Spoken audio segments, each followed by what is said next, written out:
નમસ્કાર, good morning. સવારની શરૂઆત કરી ન્યૂઝપેપરની મુખ્ય હેડલાઇન સાથે. સૌથી પહેલા ગુજરાત સમાચાર. ગુસ્સી ટોકના ગુનામાં લાલુ સિંધી ગેંગનો સાગરીત ફૂડકોર્ટમાંથી ઝડપાયો છે. કાલુ ઉર્ફે ટોપી કાર લઈને ચિખોદરા ચોકડી પાસે જમવા આવતા જ પોલીસે દબોચી લીધો. 37 ગુનામાં તેની સંડોવણી છે. વિભક્ત પરિવારો અને બાળકોના વિદેશ ગમનને કારણે વૃદ્ધાશ્રમોની જરૂરિયાત વધી ગઈ છે. સ્માર્ટ સિટીનું મોટું હોર્ડિંગ તૂટી પડતા 3 વ્યક્તિના મોત નીપજ્યા છે. દાહોદમાં દુઃખદ ઘટના બની. ભારે વાવાઝોડાના કારણે બોર્ડ તૂટીને નીચે પડ્યું અને જેમાં 3 લોકોના મોત થયા. ગુજરાતમાંથી 5 મહિનામાં 1.92 લાખ કાર સહિત 6 લાખ વાહનો વેચાયા છે. કારના સૌથી વધુ વેચાણમાં ગુજરાત ત્રીજા સ્થાને છે. સેવાસી સ્થિત ગ્લોબલ ડિસ્કવરી સ્કૂલના ભાડાના વિવાદમાં જમીન માલિક અને સ્કૂલ સંચાલક આમને સામને થઈ ગયા છે. બારડોલી હાઈવે પર 2 બસ વચ્ચે ગોજારો અકસ્માત થયો. એક બસમાં આગ લાગતા 7 ભડથું થયા. 50 ને ઈજા પહોંચી છે. મહારાષ્ટ્ર સ્ટેટ ટ્રાન્સપોર્ટની 2 બસ સામસામે અથડાઈ હતી. ગુજરાતમાં 26,000 હેક્ટરમાં ખરીફ પાકોનું આગોતરું વાવેતર થયું છે. કપાસ અને મગફળીના પાકની વાવણી વધુ છે.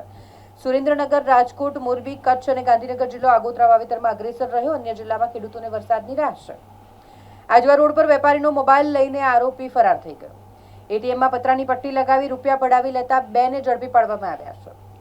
રેસકોર્સ વિસ્તારમાં ખાનગી ઓફિસોના 25 એસીના કોપર વાયરોની ચોરી કરવામાં આવી. ધોરણ 11 વિજ્ઞાન પ્રવાહમાં કેન્દ્રીય પ્રવેશ પદ્ધતિથી પ્રવેશ આપવામાં આવશે. 3 અને 4 જૂને અનામત કેટેગરીના ફોર્મના વિતરણની કામગીરી થશે. પૂરતા પ્રમાણમાં પાણીની આવક હોવા છતાંય શહેરના પૂર્વ અને ઉત્તર ઝોનમાં પાણીના પ્રેશરની અસંખ્ય ફરિયાદો આવી રહી છે. પોલીસને જુગારની બાતમી આપવાના મુદ્દે તલવારથી હુમલો કરવામાં આવ્યો. એક યુવક પર 3 દિવસ પહેલા પોલીસે જુગારની રેડ કરી હતી. તેની અદાવત રાખી અને માર મારવામાં આવ્યો. ભારે પવનના કારણે તાંદરજા છાણી વિસ્તારમાં અંધારપટ છવાઈ ગયો. એમજીવીસીએલના સબસ્ટેશનોમાં સ્ટાફ સરખો જવાબ ન આપતા લોકોમાં ભારે આક્રોશ જોવા મળ્યો. વડોદરા મણિનગર અને વડોદરા વલસાડ ઇન્ટરસિટી ટ્રેન આજે રદ કરવામાં આવી છે.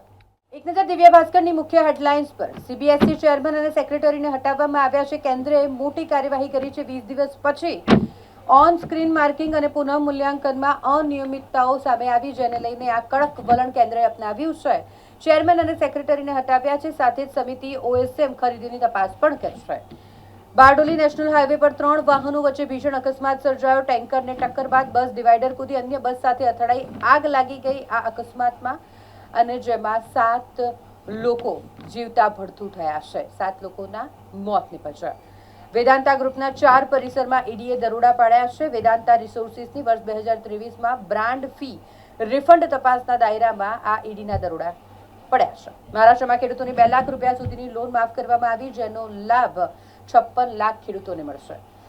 દરેક કાર્યક્રમમાં આખું વંદે માતરમ ગાવું એ લોકો માટે બોજારૂપ છે. કોંગ્રેસ સાંસદ શશી થરૂરનું આ નિવેદન સામે આવ્યું છે. 3 મહિના સુધી દુષ્કાળ જેવી સ્થિતિ, પૂર અને હીટવેવનો સામનો કરવો પડશે ભારતને. આ આગાહી કરવામાં આવી છે વિશ્વ હવામાન સંસ્થા તરફથી. આગાહીરૂપ ચેતવણી જે આને સમજી લઈએ તો કે આગામી 3 મહિના સુધી દુષ્કાળ જેવી પરિસ્થિતિ થશે. પૂર અને હીટવેવ જેનો સામનો ભારતે અને ભારતના લોકોએ કરવો પડશે. નવી આગાહી એક ખાસ કેરળ માટે. કેરળમાં હવે આવતીકાલે ચોમાસું આવી શકે તેવી સંભાવના છે. કાલે કેરળમાં ચોમાસું પહોંચે. અત્યાર સુધી અટક્યું હતું, પરંતુ હવે આવશે. રોજ 800 કેસ લિસ્ટ થાય છે, છતાંય જજ પાસે સુપર રોબોટ જેવી અપેક્ષા. અલ્હાબાદ હાઈકોર્ટની મહત્વની ટિપ્પણી.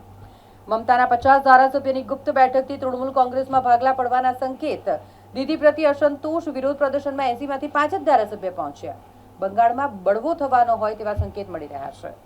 શિવભક્ત યોગેશ કાકા કૈલાસવાસી થયા. બપોરે 2.5 કલાકે અંતિમ શ્વાસ લીધા. 4 જૂને સવારે 9 થી 10 અંતિમ દર્શનનું આયોજન કરાયું છે.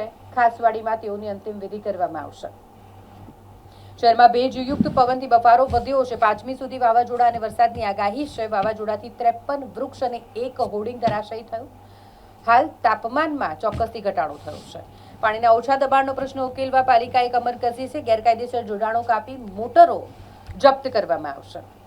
કેરળમાં જગ્યાની ઘટ પડતા ચર્ચે 2 માળનું કબ્રસ્તાન જ બનાવી નાખ્યું. એક નજર ગુજરાત મિત્રની મુખ્ય હેડલાઇન્સ પર. ગુજરાતમાં પ્રી મોન્સૂન વરસાદ આવ્યો છે.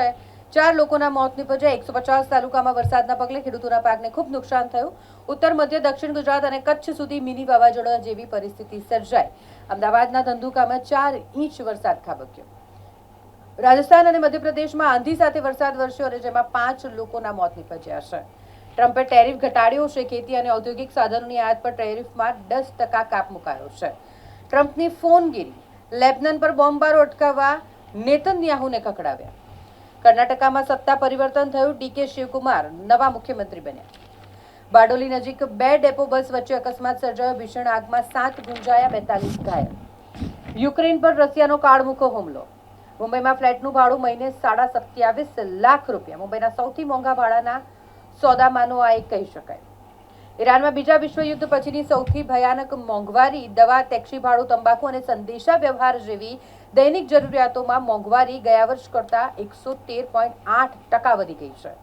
મુંબઈની પ્રતિષ્ઠિત એર ઇન્ડિયા બિલ્ડિંગ હવે સરકારની સચિવાલયની નજીક જ આ ઇમારત આવેલી હોવાનો મોટો લાભ મળશે. એમપીની હોટેલમાં ચીની નાગરિકો 1 મહિના સુધી રોકાયા. તિરુપતિ મંદિરમાં કાળા સોનાનો રેકોર્ડ.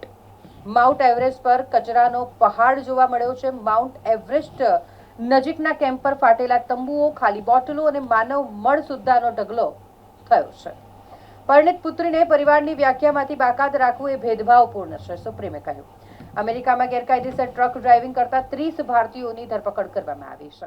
એક નજર લોકસત્તા જનસત્તાની મુખ્ય હેડલાઇન્સ પર. સીબીએસઈ ચેરમેન અને સેક્રેટરીને હટાવવામાં આવ્યા છે. આજની મુખ્ય હેડલાઇન્સ કહી શકાય, કારણ કે મોટી એક નિર્ણય કેન્દ્ર દ્વારા લેવામાં આવ્યો છે. મોટી કાર્યવાહી કેન્દ્ર દ્વારા કરવામાં આવી છે. સીબીએસઈ 12માના પરિણામો પછી ઉત્તરવાહીઓમાં છેડછાડ અને ગુણ ઘટાડવાના વિવાદ બાદ વિદ્યાર્થીઓ અને વાલીઓમાં ગંભીર પ્રશ્નો ઊભા થયા હતા. અમે અસલી તૃણમૂલ, અમારી સાથે 50થી વધુ એમએલએ, 2 ધારાસભ્યો દાવો કરી રહ્યા છે. બંગાળમાં પણ મહારાષ્ટ્ર જેવો ખેલ. મમતા બેનર્જીની પાર્ટી ટીએમસી 2 જૂથોમાં વહેંચાઈ શકે છે. દેશની દિગ્ગજ કંપની વેદાંતા લિમિટેડમાં ઈડીએ દરોડા પાડ્યા છે. પહેલગામ હુમલામાં પાકિસ્તાનનો હાથ તેવું એનઆઈએનું કહેવું છે. કેનેડા સરકારે ભારતીયોને સુપર વિઝામાં રાહત આપી છે. પરિણીત દીકરીઓ પણ રોજગાર માટે પાત્ર હોવાનો સુપ્રીમ કોર્ટે નિર્ણય કર્યો છે. પેટ્રોલ અને ડીઝલના ભાવમાં વધારો, લીટરે ₹10 સુધી પહોંચશે, રિપોર્ટ આ કહી રહ્યું છે. કંપનીના મેકમાય ટ્રીપના વોલેટમાંથી 51 ટ્રાન્ઝેક્શન કરી અને 5.98 લાખની ઠગાઈ કરી નાખી. ગોત્રી રોડ પર ઝાયડેક્સ કંપનીનો રજિસ્ટ્રેશન નંબર જ બદલી નાખવામાં આવ્યો.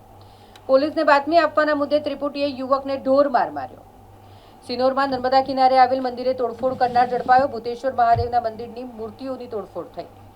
રેલવે સ્ટેશન પર દારૂના નશામાં ધમાલ મચાવનાર દલાલની ધરપકડ કરવામાં આવી છે. પાદરામાં પતિએ ગુટખા ખાવા બાબતે ઠપકો આપતા પત્નીએ ઝેરી દવા પી લીધી. યોગેશ કાકા, વરિષ્ઠ ધારાસભ્ય વડોદરાના, શિવજી કી સવારીની પરંપરાને જેમણે રાજ્યભરમાં પ્રસિદ્ધિ અપાવી, તેઓ હવે સ્વર્ગ સિધારી ચૂક્યા છે, આપણી વચ્ચે નથી રહ્યા. ભાજપના નેતા મેનકા ગાંધી યોગેશ પટેલને ભાઈ માનતા હતા. કેદારનાથ મંદિરને 11 લાખ રુદ્રાક્ષથી શણગાર કરવાનો તેમણે સંકલ્પ કર્યો હતો. દાહોદમાં સ્માર્ટ સિટીનું મહાકાય બોર્ડ ધરાશયી થયું. 3ના મોત નિપજ્યા, 1 ઇજાગ્રસ્ત થયો. હવે રાજ્યમાં સાયબર માફિયાઓ સામે મ્યુલ 2.0 સર્જિકલ સ્ટ્રાઇક થશે. બેંક એકાઉન્ટમાં જમા થાય છે એવા તમામ શંકાસ્પદ ભાડે આપેલા એકાઉન્ટ્સને ટ્રેક કરવામાં આવશે. 2 દિવસ ભારે વંટોળ સાથે વરસાદની આગાહી કરવામાં આવી છે. ગુજરાતમાં યલો અને ઓરેન્જ એલર્ટ જાહેર કરવામાં આવ્યું છે. એક નજર સંદેશની મુખ્ય હેડલાઇન્સ પર. રશિયાનો મિસાઇલ ડ્રોન હુમલો, જેમાં યુક્રેનમાં 18 લોકોના મોત નિપજ્યા છે. રાજધાની કીવ, નિપ્રો સહિતના શહેરોમાં હુમલા થયા. રશિયાએ 73 મિસાઇલો અને 656 ડ્રોન ઝીંક્યા. રિઝર્વ બેન્કે 1.14 લાખ કરોડનું સોનું વેચ્યું તેવું રિપોર્ટ કહી રહ્યું છે. રિઝર્વ બેન્કનું આ અંગે કોઈ સત્તાવાર નિવેદન સામે નથી આવ્યું. અનિલ અગ્રવાલના વેદાંતા ગ્રુપ ઉપર ઈડીએ વ્યાપક દરોડા પાડ્યા છે. 9 જૂને મોદી લાંબુ સમય પીએમ રહેવાનો નહેરુનો રેકોર્ડ તોડશે. સૌથી લાંબુ સમય ચૂંટાયેલા વડાપ્રધાનનો વિક્રમ હવે નરેન્દ્ર મોદીના સિરે જશે. શહેરમાં 70 કિલોમીટરની ઝડપે વાવાઝોડું ફૂંકાયું, જેના કારણે 53 ઝાડ પડ્યા. 1/2 ઇંચ વરસાદ થયો. જૂનના પ્રારંભ સાથે ચોમાસાનો પ્રચંડ આરંભ થયો હોય તેવું કહી શકાય. 15 ટ્રાન્સફોર્મર અને 100 વીજ પોલનો સ્ટોક કરાયો. શહેરમાં વાવાઝોડા વરસાદથી 7 સ્થળે અંધારપટ સર્જાયો. તરસાલી, લક્ષ્મીપુરા, માંડવી, ઇન્દ્રપુરી અને અકોટામાં 7 પોલ તૂટી પડ્યા હતા. કોમર્સમાં પ્રથમ દિવસે જ 1425 લોકલ વિદ્યાર્થીઓએ પ્રવેશ મેળવ્યો છે. એમએસ યુનિવર્સિટીમાં પ્રવેશ પ્રક્રિયાનો ધમધમાટ શરૂ છે. પવન સાથે વરસાદ થતાં મ્યુનિસિપલ કમિશનરને મોડી રાત્રે દોડવું પડ્યું. મંત્રીએ પ્રી મોન્સૂન કામગીરી માટે વીસી કરી.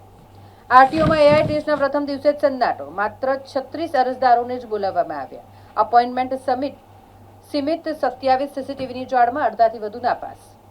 સામા ચોમાસે વીએમસીનો 80% સ્ટાફ વસ્તી ગણતરીની કામગીરીમાં જોડાયો છે. હાથીખાનામાં 15 વેપારીના 3 કરોડ સલવાઈ ગયા. હોટલ અને રેસ્ટોરાંને કરિયાણું પૂરું પાડતા વેપારીઓને ઉધારી ભારે પડી છે. શહેરની સ્કૂલોમાં ધોરણ 11 સાયન્સમાં કેન્દ્રીયકૃત પદ્ધતિ મુજબ પ્રવેશ આપવામાં આવશે. વીએમસીના પૂર્વ ઝોનમાં પાણીના કકડાટને લઈ 5 વોર્ડના એન્જિનિયરોને નોટિસ ફટકારવામાં આવી છે. 3 જૂને વાસદ રણોલી વચ્ચે બ્લોકને કારણે ટ્રેનો પર અસર થશે. મણિનગર વડોદરા ઇન્ટરસિટી એક્સપ્રેસ સંપૂર્ણપણે રદ કરવામાં આવી છે. શતાબ્દી એક્સપ્રેસના સમયમાં 40 મિનિટનો બદલાવ કરવામાં આવ્યો છે. બિઝનેસ પર એક નજર કરીએ. 452 આંક ઘટ્યા પછી સેન્સેક્સ ઘટેલા મથાળેથી 834 આંક વધી અને નિફ્ટી 23,450 થી ઉપર બંધ થયું. ફુગાવાના દબાણ છતાંય આરબીઆઈ વ્યાજ દરો યથાવત રાખે તેવી શક્યતા છે. સાથે જ હવે સાઉથ કોરિયાએ વિશ્વના સૌથી મોટા શેરબજારોમાં ભારતનું 6થું સ્થાન છીનવી લીધું છે.